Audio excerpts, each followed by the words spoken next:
Manny Abarca, we're here to talk about the obvious Missouri State Tax Commission's announcement about the 15%, I guess, reduction, technically, for the taxes that have increased dramatically. I guess I'll start by saying that I'm in alignment with the State Tax Commission. I welcome the reality that they have brought to this process that unfortunately the executive and the administration have refused to use their power to do.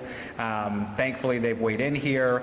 I do have some concerns about what happens in 2025. That would be the only thing that I would say from the State Tax Commission I wish they would have given us a little bit more coverage and protection on is, maybe doing this for 2 years as we perfect the actual assessed valuations. I will say that I will do everything in my power, and I'm sure there are several colleagues who join us in saying that we're going to make sure that we don't challenge from the county's perspective the State Tax Commission's ruling, and we move forward from here, giving taxpayers relief, allowing for us to work through that process of what it means to actually pay back taxes in this situation, whether that's credits or we look at some type of refund process. So I'll stop there. I'm sure Sean, and if anyone else wants to say anything, I'll step to the side. So thank you all for being here. Sean Smith. I represent the 6th district of the county, which is the southeast corner. I guess the first thing I want to start by talking about is the real harm that this has done to people over the last year. We think about this and we think about, obviously, the concern for the school districts and other jurisdictions who relied on us to do this job properly, and unfortunately the administration failed. And the reality is that while that failure lingers, we continue to do harm to people. How? Well, there's people out there with mortgage payments they can't afford. There's people out there whose rent went up because these property taxes went up, and landlords have to pass those costs on to people. This damage is going to continue to harm the county, and I would just say that it's imperative that the county executive, that the county administration, and our county attorneys immediately stop trying to fight what is obviously a flawed process, a process that didn't follow the law, and instead put their effort into correcting this on a constructive basis. I think that we've seen them just put up obstacles to this over and over and over again. As a legislative body, we funded resources to try to help people appeal, and then the administration refused to hire those people. I mean, it's as though they really are trying to take this out on taxpayers for some reason that I can't understand. The last thing I want to address in kind of prepared remarks is that the administration has put out press releases, and they say things like Jackson County unequivocally rejects the State Tax Commission. Well, let's be honest. As a legislative body, we are part of Jackson County. They've done this, again, without consulting us. They pretend that as the executive branch of government, one half of Jackson County's government, that they are the only thing that matters. So they start with a lie. They start with Jackson County unequivocally rejects. Have we voted and said we agree? Absolutely not.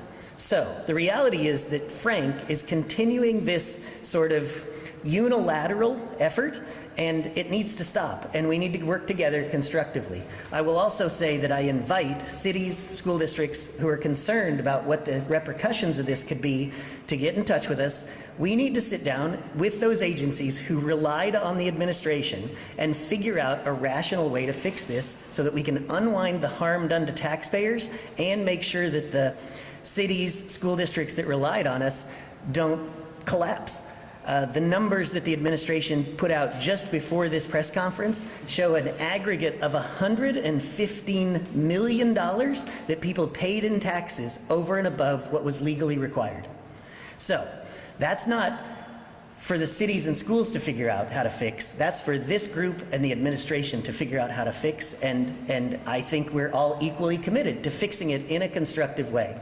The last thing, and Manny already said this, as the county administration tries to influence our county attorneys to fight this, we intend to introduce legislation on Monday that would prohibit our attorneys from using our resources, the taxpayers' resources, to fight this lawful order. The reality is that we all need to focus now on getting this fixed, because if we don't, the 2024 levy rates are going to be set very, very soon.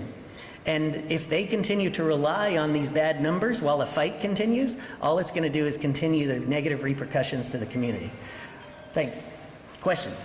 Yeah, can you afford to pay back the money? I think that's what we're hearing from the Yeah. homeowners. So like, do I get it back? Yeah, so Jackson County is effectively the collector of these taxes, and then we turn around and we distribute those funds to the cities, school districts, other taxing jurisdictions.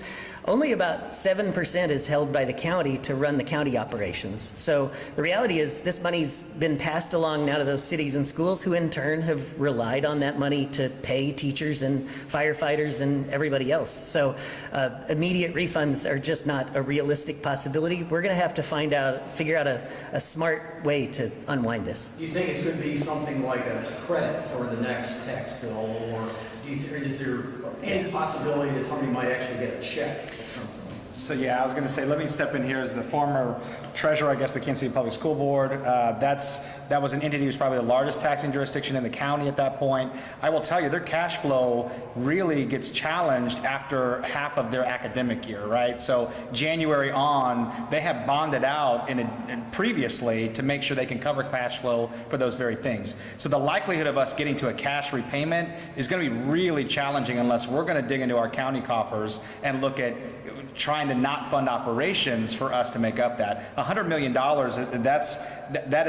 that's nearly an entire department. That's the Parks and Rec department from our budget line. So there's no ready cash able to flip that and like a light switch and turn it on to a cash payment. Did you say 111 or 115? I think it's It's 115 is what's in the press release that they sent out, yeah. Manny, I did want to ask basically what Angie asked you previously, because in their news release, they say that this is a problem because it's going to hurt black and brown people more if the tax commission rulings stand. What's your take on that? Do you think that's an accurate assessment? Do you want to step here? Ron, you want to say? Well, let me just say this.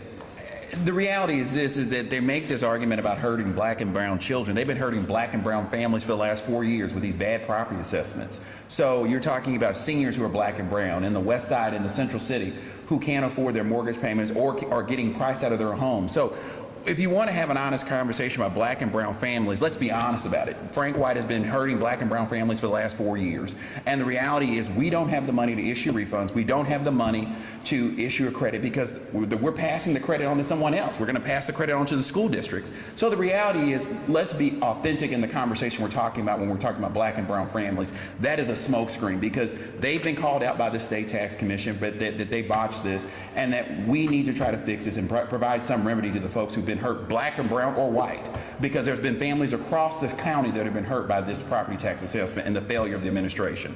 The only thing I'll add, Andy, to that is the reality that in that narrative, they're equally admitting it has not been equitably dispelled across the districts, right? They're saying folks in Lee Summit should then pay more to help offset the black and brown communities in the inner city. That is not an equitable process in itself. We need fairness, we need equitability, and we need predictability when it comes to taxation, or we're going to drive out more than just seniors and more than urban core folks on margins. There's a lot here that we need to untangle, and I agree and echo Sean's comments about we should focus all of our time and energies on figuring out how to comply with the state tax commission, not fighting this. Manny, a statement just came out a moment or two ago. Not surprised? Yeah, I understand. It alleges that some of this is political. Sure, that's why we stand here in a united front, both black, both brown, both Republican, Democrat. We, I'm sure, invited the county executive to join us here to justify and explain himself away, but all he does is send statements because he won't talk to you all in person. He won't answer questions and stand up here with microphones and say, this is why we're doing it. He can't do that. He's not even in the building right now. And I think it's important to know when the argument that's being made by the county executive that this is somehow political. If you look at the state tax commission, it is filled with Democrats and Republicans, one of which is a former state senator from Jackson County, Greg Razor. So this is not political. This is a bipartisan commission that's here to benefit residents and taxpayers. So this argument that these Republicans and Democrats from Jefferson City are targeting one guy in Jackson County to make him look bad is ridiculous. Sean, can you answer, was it a mistake to immediately dismiss the lawsuit? Because yesterday you had 2 avenues to fight these assessments, and today you have 1. Yeah, so not an attorney, just my opinion. I think it was the right answer to dismiss the lawsuit for the simple reason is this. The State Tax Commission has the authority to issue this order, and had the lawsuit proceeded and the judge issued a different order, maybe something that was similar but had differences, then we would have to go through a process to reconcile those two. And so by dismissing that case, I believe what they've done is streamlined us toward getting to a resolution. I want to address for a moment, too, the idea of black and brown people or elderly people. Fundamentally, who this has hurt the worst is the least among us. Whether they're black, brown, elderly, disabled, the reality is wealthy people have the resources to file an appeal and often did. And so what I would say is simply, irrespective of the color of your skin or your age, the fact that by making this process, according to the State Tax Commission's finding, almost impossible to access, the appeal process is what the words were, right? We built a building or bought a building that has one handicap spot and then told 50,000 people to show up and do an appeal. That's just not acceptable, right? The process was not universally acceptable and has harmed really anybody who's at a disadvantage. And that's why we really have to correct it as quickly as possible. A few years ago, and I guess this had to go through you folks, the county agreed to pay Tyler Technologies something on the order of almost $18 million. This same company has botched this assessment several different times now. Yeah. And apparently they want to do it again. So, I mean, for people that are at home, they're funding a company that has screwed them repeatedly. What do you say to those folks? So I've been pretty deep in the details of what Tyler was contracted to do. Some of the things that they're contracted to do seem to have gone okay. But the reality is that this really comes down to decisions that were made at the highest level of the administration, and those decisions flowed outward. Tyler was not responsible for making sure that Jackson County complied with the law and did legal inspections after proper notice and had a good appeals process. Tyler was providing some assistance, some extra staff, and some software, but this all falls on the administration. 100% of the accountability falls on the administration. There's a few small things in the software project that I would say Tyler maybe fell a little short on, and on some of the delivery of having people go out, how much they were supervised. But those inspections that Gail told us every property was inspected, that wasn't even called an inspection in the Tyler contract. It was called a valuation review. It was just go out and take a quick look. What you needed to do then is those properties that were going to go up in value, you needed to go back and do a proper inspection and allow people to have the opportunity to do an interior inspection at the same time. Those are safeguards that are put in place in both state law and the county code, and they just ran roughshod over them and knocked taxpayers out of the way in the process. Should they come back? Tyler Technology, should they do this again? I think we need to back up and talk about how we go forward, because it's a lot to unravel, and I don't want to throw out the good parts of what they have to offer just because we're upset. Sean, if I can jump in too on that. I think I agree wholeheartedly what Sean is talking about here. It was the administrators, the executives who oversaw and directed Tyler to do this. Tyler Technology is not some fly-by-shop that exists only in Jackson County. They're a national, multinational organization, and in other counties across the country, they don't have these problems, right? And so there's an issue here in Jackson County unique to our executive and the administration that needs to be changed there.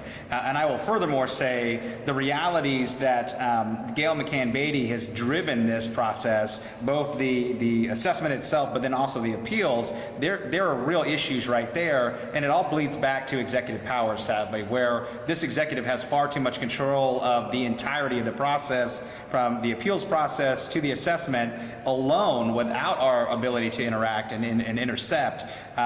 Those are the big areas. I mean, we authored a piece of legislation that said, do not pay Tyler Technologies. They ignored it. They paid him anyways. And so these types of things are administrative problems, not, I wouldn't say solely on Tyler.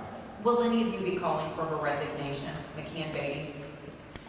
I don't think that's above. I think what we're looking at now is election, really. And so the reality of us looking at the future, I think, is probably the best option. Resignation, I don't know what that solves us going into the 2025 process at this point. But, I mean, I think everything's on the table at this point. Sean, you brought up the legislation you plan to introduce. When they do, all of you other legislators support that legislation. So I think you're talking about the legislation that would stop our county attorney from trying to appeal this state tax commission order. I'll let them answer. You support that?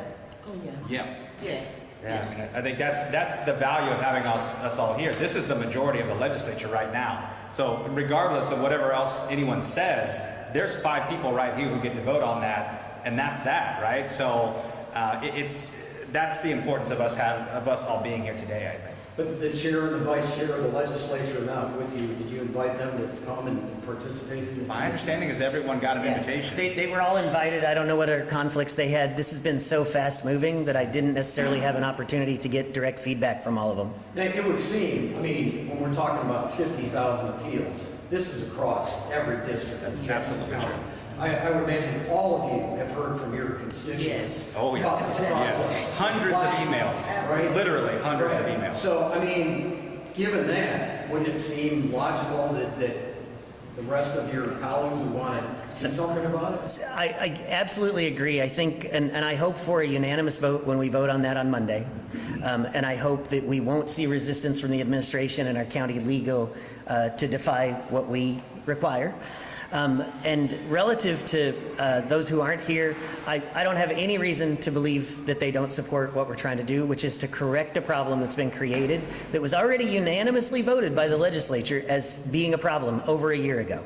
So the fact that we had to go through all this and put our taxpayers and residents through all this in order to hopefully get to the point where the administration finally relinquishes and admits that they've done something wrong and that they're going to correct it. You know, Harry Truman, famous for being in this courthouse, said the buck stops here. It's time for somebody in the administration to say the buck stops here, that the mistakes have been made, and that we're going to work on correcting them instead of just continuing to try to fight and act like everything was done properly. You touched on this at the beginning, but just, you know, I mean, where the rubber meets the road are the people at home that are going to be watching this. They're still getting their tax bills. They're still filing their appeals. There's still people that are losing their homes or having to sell their homes because they can't afford to pay their taxes. Or choosing to leave. Or choosing to leave. What do you say to those folks right now? I mean, you feel like this is a victory, but this is not the end. This is not, they're not safe at this point, correct? Yeah, I mean, I think that's the biggest challenge is there's so much unknown ahead that Sean's right. If we don't just solely focus on how to make that compliance to the State Tax Commission's recommendation, we're going to be all over the place, right? More lawsuits, more delay, another assessment later on top of this. I mean, elections have consequences, and we made the decision to re-elect this executive, and that reality is what it is. We need to operate within that confines of what we're able to do in the future, and how can we do the most for the most amount of people, knowing that we have to do something somewhere. And so we've done, I think, everything we possibly can, from senior tax credits to advocating at the State House for multiple changes. You know, the only thing that I would say is that we should really look at more localized autonomy here for these types of situations, because even if we come up with the best solutions, we're still going to have to go to the State Tax Commission. We're still going to have to get authorization to do unique things, credits or direct payments. All of those things still have to be subject to the current law. And the reality that we don't have the ability to swiftly move as an autonomous body ourselves and self-govern, that is a problem. That's preemption, right? And so this should be a turning point for the rest of our colleagues to say, look, we're going to stop reading these press releases from the county executive and truly hold him accountable on every issue, not just taxes, ARPA, the buildings. He's asking for $35 million to fund 1300 Washington, right? We all agree that that seems not to be the right idea. But here we are, right, reading these press releases. You all are running these stories and preparing them as equals. We are here in this building constantly, in our offices, answering questions. And for those who are not, shame on them. Sean, the response to this order has been the allegation that this is somehow politically motivated, and specifically that this was coming right before Andrew Bailey was to be proposed about conversations he had with you. Yeah. Are you concerned at all about what he would have testified to if he had been proposed to him? No, not at all. As a matter of fact, I'll say I read the motion where the county lawyers said that we had done something improper, and it was fabricated, and I'm embarrassed that those people are employed by us, and I will be pursuing charges with them in the Bar Association, because to just make things up out of whole cloth and lie about an elected official and say that those two elected officials had a conversation that didn't take place. To be clear, I was having a campaign meeting at my home for my congressional campaign. Somebody realized that Bailey was in the area and said, hey, you want to stop by and meet some people? He did. We never sat down. We never got out of basically the foyer of my house. I said, these are my people, and introduced him. I said, thank you for pursuing the tax matter. And I took a picture and posted it, which is what politicians do. And out of that, they came up with this magical theory that I was somehow strategically aligning and telling them and collaborating with them. It's just pure fabrication, and it's embarrassing, and I hope there's consequences for the people who fabricated that. I will do everything in my power to make sure there are consequences for those people. Sean, I'd like to jump in there because I think this is the direct response to that political narrative, right? I was not at Sean's house at his congressional campaign for a lot of reasons. You're welcome. Sean and I are at the polar opposites on a lot of issues, right? But the reality is we came together, and many of us did, on this particular issue because we knew it was about fairness and equity, right? And so all the other shenanigans that are thrown up to distract and deflect the realities of the bad decisions that this administration has made, the justifications that truly harm many in our community, it's just all rhetoric. He can't even stand out here and defend it himself. I will gladly leave the podium here and go invite him, but he's not in his office. So we stand here united, I think, whether it's political party, perspective, persuasion. I was excited when I got subpoenaed by the Attorney General's office because I was going to look forward to taking the stand and talk about the realities of this was a flawed process. Republican, Democrat, brown, white, green, blue, it doesn't matter. It's a flawed process that was against what the law says. And you did talk earlier about how our constituents are feeling. I can just say from my own district in the 4th District, which I represent all of South Kansas City, the city of Grandview, and half the city of Raytown with Legislator Husky. And I will tell you, when I woke up this morning, I had almost 350 emails about this one issue. And so you talked about earlier about the word that comes to mind about what people are feeling. I think most of my constituents in the 4th District are feeling vindication. Yeah. Because they've been telling us that this was a flawed process, that we were wrong. The administration was telling these people that they were not wrong and they were right. And now that they have been called upon by the State Tax Commission and the Attorney General saying that this process was flawed and it was wrong, these people feel vindicated and they want this corrected. And that's what we have to do as legislators, come together. And this isn't about politics. This is about good government and what's fair for the taxpayers of Jackson County. My understanding here is that the State Tax Commission is asking Jackson County to artificially undervalue a good number of properties. Are you concerned about the downstream consequences of that in the next assessment cycle when you have to compensate for that undervaluing? As a former treasurer of the largest taxing jurisdiction, absolutely. But it's also the same reason why I advocated when I was on the school board that they should be protected by Hancock Amendment, because that artificial increase as well as deflation would have sheltered and protected them. I will continue to advocate for that as well. I think the other reality here is that we need to make sure that if property taxes is not the way to fund our schools, let's go find an alternative. Let's collectively focus our efforts there, not overtaxing people to try and offset some history of non-funding for KCPS. I think that's what this is, at the heart of this is what it was. And I will say there were windfalls at KCPS every year. And I personally played into that, and for that I apologize. But the reality is, Frank White, Gail McCann Beatty orchestrated these things to get those dollars and resources to KCPS. If they ever feel like they are ready to go for a bond initiative, they need to accept that and understand collectively we need to come together to find solutions for this. Otherwise, there are graver consequences at play. I guess my point being, in 2019, there was that issue where the county had systemically undervalued properties for a long time, which was part of the reason why we had such a terrible assessment in 2019. Are you concerned about that happening again? It's happening right now with businesses. They had a flat increase for businesses the last 6 years. It's happening to businesses. Why should property tax owners have any different benefit or detriment in this case for that? So I think actually that's the best opportunity we have for equity outside of new construction, right? We don't know what that's going to be. But those are the things that we need to come to the table and figure out with real numbers and data. Without an administration willing to do that and have those real conversations, we're going to do our best to find equity, but unfortunately, this seems like the best option at the moment. I'll answer a little bit differently, and that is that property taxes, one of the benefits is supposed to be their relative stability.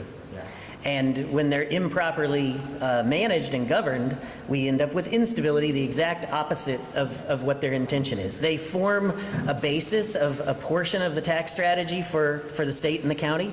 And the reality is that we can, I think, now codify, put into the county code, some very specific reforms to make sure that we get to the point of stability, and that if we do have values that are drastically understated, that those values specifically have all the right protections in place so that they can be elevated, and so that the property owners know that they really got away with a bargain for a while, but now we're correcting it.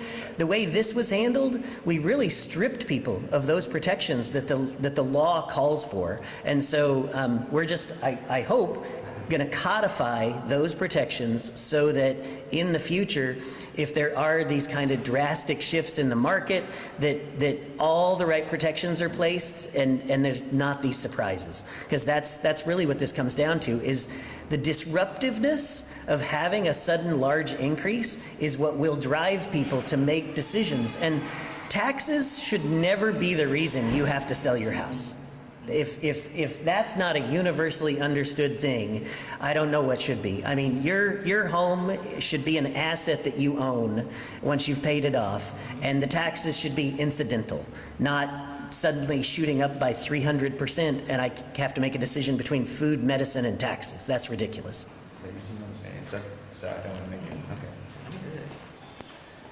I just want to say, and thank you so much for being here. Thank you for taking the time to hear our voices. And do know that our voices represent our constituents. Talking about emails and calls, we've had them. And I applaud this body and those that are here who want to immediately get to work to correct this problem. We're not here to point fingers. We're not here to have disagreements with any portion of our legislative body. We're here to work for those we serve. We are here to come up with solutions and to do that as expeditiously as possible. Thank you.